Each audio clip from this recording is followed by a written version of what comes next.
Welcome to the Mason Dukacek Show. This episode is brought to you by Workforce Alchemy, helping leaders improve hiring, engagement, and retention while uncovering people-related profit leaks hidden in everyday operations.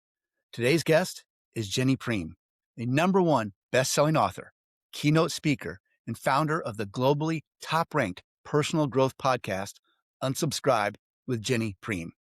With over 20 years of corporate leadership experience and a powerful signature message, Unsubscribe, Why Letting Go is the Secret to Getting Ahead, she helps high achievers lead better, live better, and perform better by shedding what drains them. Ginny's work blends real-world business insight with emotional intelligence, resilience, mindset shift, and transformational change that leaders and executives can apply right now. Ginny, welcome to the show. Mason, thank you so much for having me. I'm so happy to be here. So you spent more than 2 decades in corporate leadership roles. What did those years teach you about what actually drives sustainable performance versus what only looks good on paper? I think we've all probably been there. I kind of explain the situation of being in this place of overfunctioning. Like you look really good and successful on the outside, right? Like you've got the fancy title and the fancy car and the big salary and it looks like you've got it all together, but you're just like exhausted on the inside. And I think that's kind of what overfunctioning looks like. We try to do everything and be everything to everybody.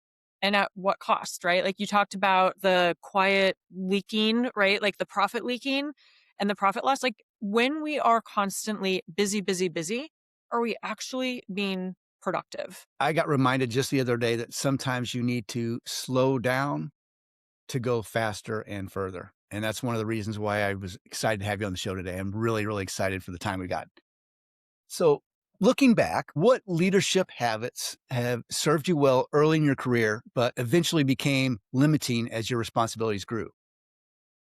I love talking about the mistakes that I made in leadership. So I would say one of the biggest mistakes that I made was I built a lot of teams and I looked for and built teams that were similar to me and my skill set. And one of the things that I had to do was unsubscribe from that thought. I had to let that go because ultimately it didn't work.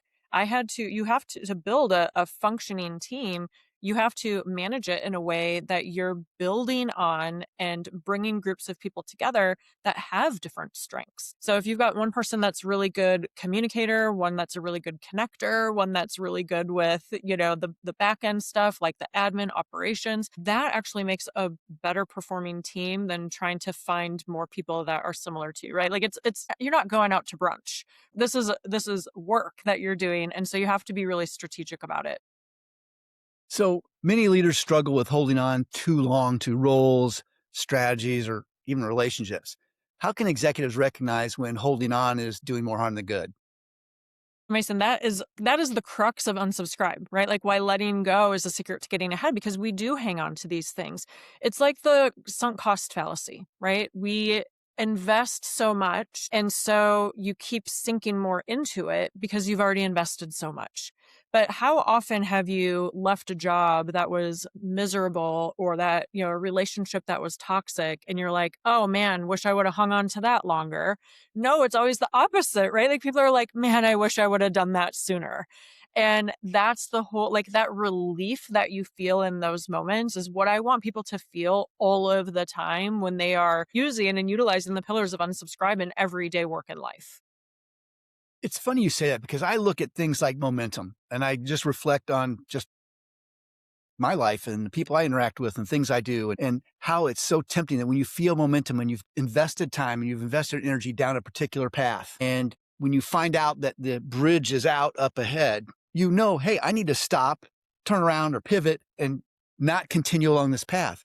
But you feel like, but I've done all this and I've put all this time and money and energy and I've got all this momentum going, and you might, but if the bridge is out ahead, you want to know that sooner rather than later. And I've got all this time, energy, and effort invested is not a good excuse to keep the momentum going along a path where the bridge is out ahead. What are some of the warning signs that, and it's not always, as you know, you've written books on this, as you know, it's not always a obvious sign like, hey, the bridge is out ahead. What are some of the signs that people need to look for, whether it's career or relationships or personal development, that might give them the heads up that less might be better right now? Yeah. I think that when you start to feel out of alignment with yourself, and that's the biggest thing. For me, when I was talking about earlier where I was in this situation where I wished I had, this methodology of unsubscribe is I was doing and performing in a way that I thought other people thought I should be. And I think that's a really big, clear indicator, but it wasn't actually true to who I was as a leader, as a friend, as a partner, as in every area of my life. And so I think the mindset shift here is we feel like when we quit something or when we stop something or when we move on from something that we have invested a significant amount of our time and energy into, Absolutely. can it can feel like a failure. But it's only going to be a failure if you keep investing and wasting your time and energy on something that isn't for you. Interesting. So, what are some of the most common things that high performers are afraid to let go of? And why are those fears so persistent, in your opinion? I think it's some outdated systems, right? Like if I look at my parents' generation, like my dad, it's like you show up to work, you work the longest hours, you have the longest commute, you get promoted, you get the next title, you get a bigger salary, and you rinse and repeat. And I think that these are just outdated. And that's what I like to do is kind of challenge some of these beliefs that people have. But is that really the, identity of success? For some people, it might be. I'm not saying that that's wrong for everybody. But, for me, how success has shifted is, time freedom. I love a good slow morning and not having a 7 a.m. conference call every Monday morning. Like that to me is success and having that kind of time freedom. So I think you have to really sit with yourself and go, what does success look like? Like what does a happy, fulfilled life for me look like? And then start to take those steps towards that. And that might mean letting go of some of the things that you're comfortable with. Like I'll give you another example just about me personally. Sure. So I come from my family of origin, excuse me. I have a narcissistic parent and I chose a partner who was very narcissistic. Some people might say psychopath or sociopath. And that's really the foundation of why I do the work that I do now. And when I reflected on how did I get myself in this mess, sometimes we pick things that are familiar because there's comfort in familiarity, even if it's not healthy or right for you. That's a big deal because how do I phrase this? Sometimes if a leader wants to let go of things, maybe they recognize a need like, hey, I should let go of this or I should let go of that. But there's always that fear that by doing that, I am going into unfamiliar territory and I am creating instability or uncertainty for myself or for my team. How can leaders practice letting go without creating instability or uncertainty for their team? Oh my gosh. So again, I'm going to get really real and vulnerable with you. So my book came out a couple weeks ago and I was very attached to this outcome, controlling this outcome and number. And look, it launched at a number 3 new release on Amazon. And most people would be like, man, that's amazing. Like, you should celebrate that. But I was like, it should have been number 1. And I realized that this is an old pattern of behavior for me and like thought process for me of being a leader, being an early leader and really wanting to control outcomes. And that's not really being a leader. Being a leader is about empowering the people that are around you, right? Like it's about empowering them to do their best, not you doing it for them, not you trying to control what they're doing, but empowering them. And so I think letting go of the idea of certain outcomes. And of course, we have a job to do, right? But I think that sometimes when we shift that, releasing of control, it gives people more power. Sure. So, can you share an example maybe where letting go of control actually improved results or team performance? I mean, for me, I mean, this was just 10 years ago, but the first time when I was leading a team where I actually checked out and let go was only 10 years ago. Like, that's not that long ago. And I completely unplugged on vacation. I used to work on vacation all of the time. And finally I was like, "You know what? What's the worst that's going to happen if I actually unplugged and I'm not available for my team?" Because here's the thing, you as a leader are setting the example for the rest of your team. If you're working your entire vacation, that sets the tone that your entire team feels like they need to work while they're on vacation rather than actually unplugging, taking that time, enjoying themselves, relaxing, and coming back to work more refreshed. Like you have to take those pauses and that time away, whatever that looks like for you, right? Like maybe a week long vacation in Thailand isn't your, unsubscribe moment and letting go of that control. To get a better outcome, but maybe it comes in something like smaller baby steps, but that was a big moment for me. I'm really enjoying this conversation because when you talk about unplugging, I make conscientious choices to turn off my phone. I use technology. I don't let technology dictate to me. And it's a conscientious choice. And I haven't regretted it not one time. If I'm going for a run or a bike ride, I'm happy to turn off my phone and have peace and enjoy the moment. And when I come back, fresh start, I feel better. It's Yeah. when people talk about unplugging, one act that I make a point to do is turn off my phone. And you know what? Surprise, surprise. Anything that anybody that needed to get a hold of me for any reason, it can wait. It was still there, right? That message The was world still did not there. come to an end. Yep, it keeps going on around you, and it's still there when you get back. I have 2 hard moments where I don't bring my phone. When I walk my dog, because to me it's about and being in nature too. Just being in nature and paying attention to the senses and being present with that is really valuable, but that's my time to connect with her, connect with myself. I'm not distracted, and when I'm working out. Because how easy would it be to get distracted by that ping or to take that phone call 2 minutes into your workout and then you never do the workout, right? So I think you can have different reasons behind why you're doing these things, but I think it's important and powerful. I love your example of like, if anybody it's still there when I get back. It is. It's I've to my knowledge, I don't know of any poor consequences that have come as a result of it, and I've been doing it for a long time. Airplane mode is great at the gym too, because then you can still listen to music without being interrupted. And I have 0 notifications on my email. I have 0 notifications on my text message. I only look at that when I have time, when I've decided that I can focus on those things. And guess what? The emails are still sitting there, the text messages are still sitting there, and I am not at the beck and call of technology, and it gives me peace. So, how can executives build emotional self-awareness without over intellectualizing it? Ooh, I mean, trial and error, right? So I have this little method that I call ROR, react, observe, and respond. So we all are conditioned based on our experiences, right? Whether it's, the family that we grew up in, the work environments that we've been in, and certain things are going to cause us to react in certain ways. What I love to teach people to do is that is like your unconscious, bias reacting that way. And I used to be a very reactive person just because of my history with narcissistic abuse. And that's why this was so important for me. And I know it can help other people. But if you're like, oof, I didn't like how I like showed up in that room or how I, reacted to that situation or to that employee or to their situation or circumstance, observe that reaction. And then the more you can do that, you build self awareness and you can change the way you respond. A reaction is instinctive and a response is emotionally intelligent. So I love that just, to be able to pay attention to your reactions, especially if you don't like the way that you're reacting to certain things.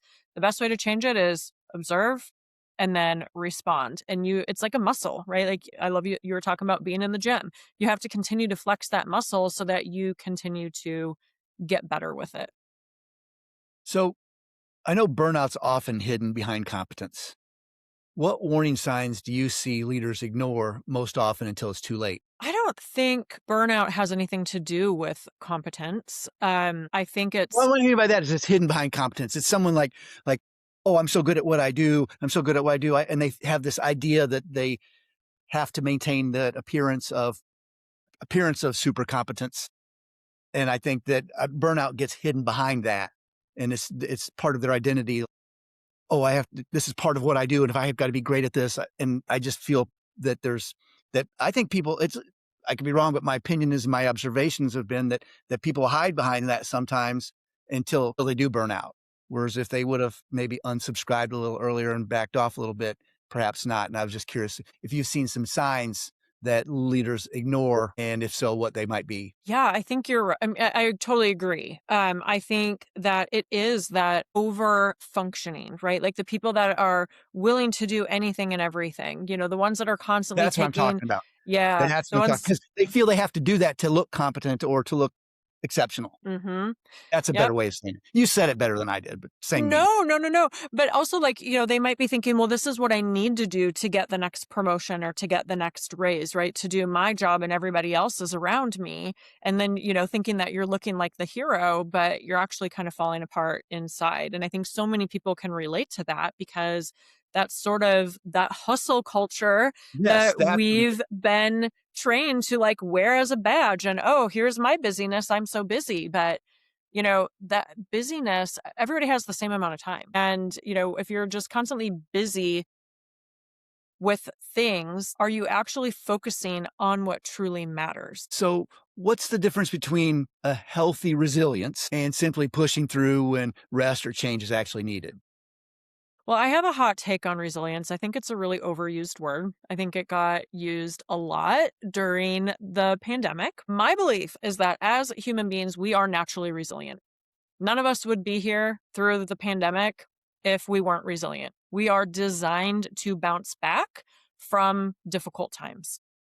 My perspective is I think that the best leaders, the best performers, the most emotionally intelligent and aware people are the ones that take what we go through and use it to propel them forward to a new, better place. So it's not about bouncing back, it's actually about bouncing forward. Interesting. If an executive listening today feels stuck but can't pinpoint why, what's one practical reflection or question they should start with?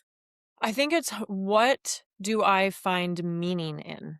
Whether it's in your life or work. Because I think that's a big shift for people, like especially executives, they do tend to have more pressure on them. They put more pressure on themselves. And when you start to do a job or work or things in life that aren't, I don't like to use the word purpose, but that aren't meaningful to you, then you start to kind of lose yourself in that. Okay. What's one belief about success or leadership that you think executives need to seriously reconsider, if any? Yeah, I feel like attaching to titles. I think at the end of the day, no one, and I think I say this in my book, like, no one's going to remember if when I left corporate, I was a director, a senior director, an associate vice president. Like, nobody cares. And even like someone was saying to me the other day, they're like, well, yeah, so people might know who the CEO of Pfizer is. I was like, can you tell me who the CEO of Pfizer is right now? And they're like, no. Usually it's only because they're in the news for something bad, right? Like everybody knew who the CEO was that was on the Coldplay, concert screen that was hugging his, HR director. having the affair with his HR director. But nobody knew who he was before, cared that he was a CEO until he did something bad. So I think this whole attaching ourselves to labels and titles and identities, or as our identity, can be, not catastrophic, but it's just It's unhealthy for nonsense. sure. Yeah, it's nonsense. What inspired you to write your book? That's a loaded question. So my first book is a number one bestseller called You're My Favorite. That was about the harrowing experience that I went through when basically I found out that the partner that was living in my house with his two kids was living a double life. He's a fraud and a monster in every way. Financial, I'm like cheater, liar, fraud in every way. So that's actually the real root of the story of how I came to do the work that I did today. It shattered me and imploded my entire life. I had to take a deep look at everything, work wise, personal life. And I wish I had the pillars of unsubscribe at that time in my life so that I could make better, faster decisions, so that I could focus on what matters and remove the excess. And so that's where unsubscribe comes into play. And that's a very for someone who hasn't interacted with a narcissist, you almost don't believe it's real. Mm. because it sounds like, well, no one could be that bad. It couldn't be, but it's almost like made up because you don't think a normal human doesn't think a normal human would act that way, but they do. So I'm sorry for what you had to go through, but I'm thankful that you utilize that as teachable moments and a chance to help others who probably feel alone and need your message more than anything. So thank you for sharing that. If there was one piece of advice that you could give to anybody listening today, personal or professional, this is always my favorite question to ask. I was listening to a Tony Robbins interview, and someone asked him that question. He said, "If there's only one piece of advice you could give, what would it be?" And I'm sitting there thinking, this is a guy who's been paid a fortune to consult one-on-one with world leaders and icons and sports and music. And I'm sitting there thinking, this guy's written all these amazing books, all this amazing knowledge. And I was very curious when someone asked me, what if there's only one piece of advice you could give, what would it be? And I was fascinated to hear his answer. And by the way, his answer was raise your standards. He said, that's the most important thing of anything. He said, raise your standards, which I found interesting. But I'm curious, based on your life experience, if there was only one piece of advice you could give to anybody listening, what would it be and why?